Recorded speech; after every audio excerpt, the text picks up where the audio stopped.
आज आहे 7 ऑगस्ट 2026 आणि आपण सोयाबीनच्या शेतामध्ये या ठिकाणी आळीचा अटॅक जो आहे तो फार मोठ्या प्रमाणावर आहे। तुम्ही या ठिकाणी पाहू शकता हे पानं जे आहेत हे पूर्ण चाळणी झाल्यासारखे झाले आणि हे चाळणी झालेली पानं पाहू शकता तुम्ही या ठिकाणी। आणि या प्लॉटला हा केंदळीचा प्लॉट आहे मंठा तालुका आणि या प्लॉटला इथं फायटर आहे GSP क्रॉप सायन्स लिमिटेड कंपनीचा फायटर याचा डेमो दिला होता आपल्या प्रतिनिधींनी आणि त्याचे रिझल्ट पाहू शकता तुम्ही या इकडे जवळ। तर आज हा तिसरा दिवस आहे। तर या ठिकाणी तुम्ही पाहू शकता ह्या आळ्या ज्या आहेत या ठिकाणी 2 आळ्या दिसतील।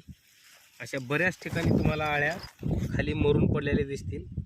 वरती झाडावरती एक सुद्धा आळी नाही आहे। आणि जर तुम्ही बाजूला पाहिलं ज्या ठिकाणी आता स्प्रे घेतलेला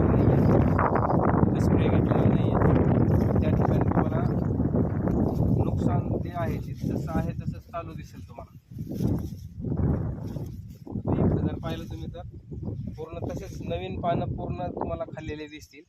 आणि जिवंत आळी जर पाहिजे असेल तर हे शोधायचं सुद्धा काम नाही आहे। हे अशा मोठ्या मोठ्या आळ्या तुम्हाला जिवंत दिसतील या ठिकाणी बाजूला ज्या ठिकाणी आपण फवारणी घेतलेली नाही आहे। आणि आपण फायटर ज्या ठिकाणी मारलं तिथं आम्ही मागच्या 15 ते 20 मिनिटापासून शोधत होतो, एक पण जिवंत आळी भेटलेली नाही आहे। पूर्ण आळ्या मृत पावलेल्या आहेत। आणि GSP कंपनीचं फायटर हे ह्या प्रतिकूल परिस्थितीमध्ये सोयाबीनवरील आळी नियंत्रण करण्यासाठी एकदम चांगलं कीटकनाशक आहे GSPचं फायटर।